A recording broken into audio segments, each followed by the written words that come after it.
This is a sign that Ryan picks business and movies and his reputation over his wife. Yeah, we've lost some talk. Hi and welcome to Flow Some Talk. I'm Ashley Flo, journalist, Hollywood truth teller, and your voice of reason in a town built on the illusion. Okay, so I just had to jump on here on a Sunday because I've seen so many people talking about this article in People magazine, and I just wanted to get a few things right. So there is an article, obviously leaked by Ryan Reynolds, saying that Blake Lively's co-star Jenny Slate, Colin Hoover, and more deposed in Justin Baldoni case, but Ryan Reynolds was not. Exclusive. Why is it exclusive? Because probably Ryan Reynolds called them and told them this. And why did he do that? I saw so many people online talking about how this is terrible, that he's not going to be deposed. And then I started looking at some attorneys talking about this. And if you look into the legal aspect of this, if Blake has not listed him as a witness, she cannot use him in court unless she's allowing Baldoni's team to depose him. And I think this is a sign that Ryan wants to distance himself from this lawsuit. And he told Blake, you know, I don't want any part of this. This is really damaging my businesses at this point.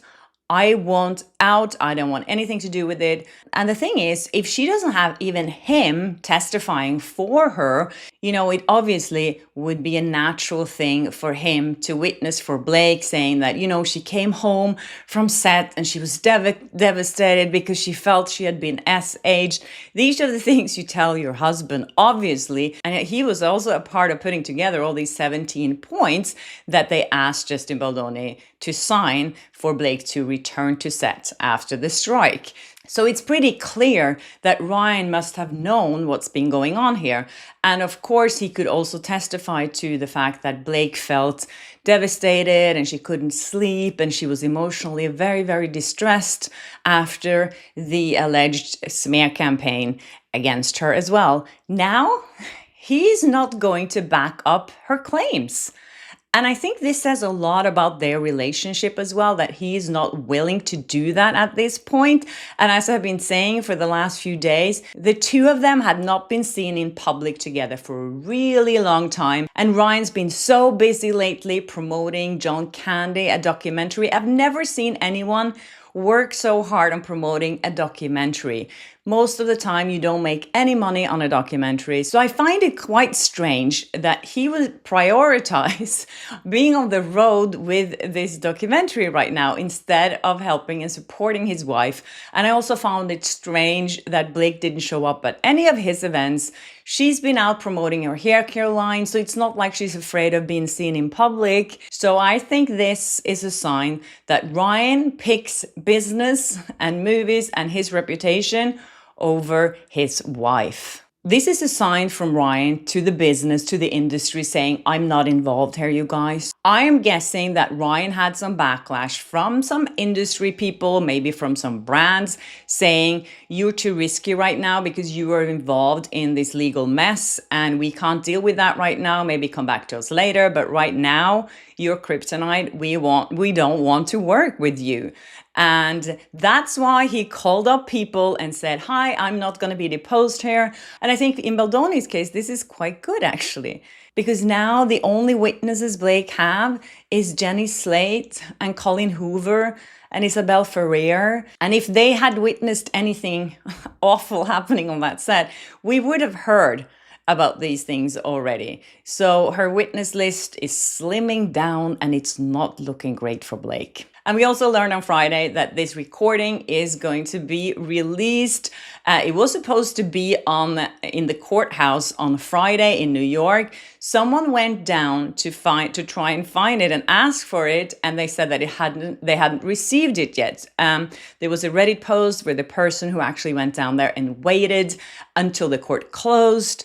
And then they said, we will have it first thing Monday morning. So tomorrow morning, you guys, we are probably going to have access to that recording if someone has a CD player and can please just put it online. Another question is what Ryan is going to do with this whole Van Zandt mess. Because as you know, Jennifer Abel has been allowed to continue her discovery process in her case against Stephanie Jones.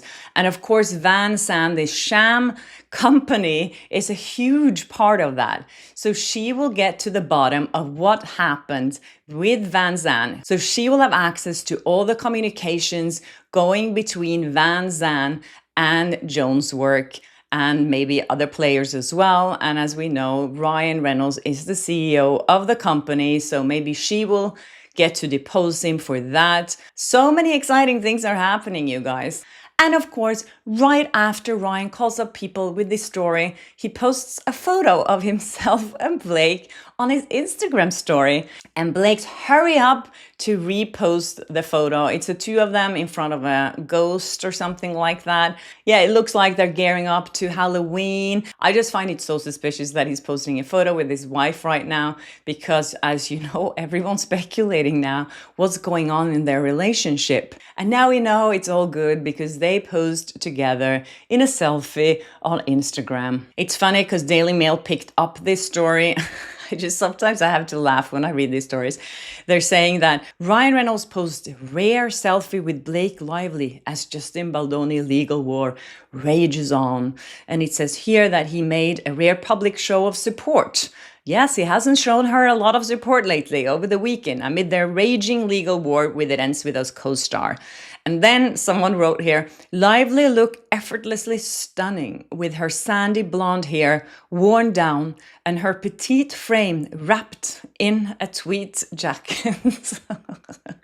I mean, when they sit and write these things, they must have a laugh. The Gossip Girl Alan posted the selfie with Ryan to her own Instagram story shortly after he did. Big news, you guys. Yeah, so that was a short update for me today. I also wanted to say that I read one of Rob Shooter's update of Kevin Federline's book, and this made me really happy. He's saying that Kevin Federline's tell-all flops. No one's buying his Britney smear.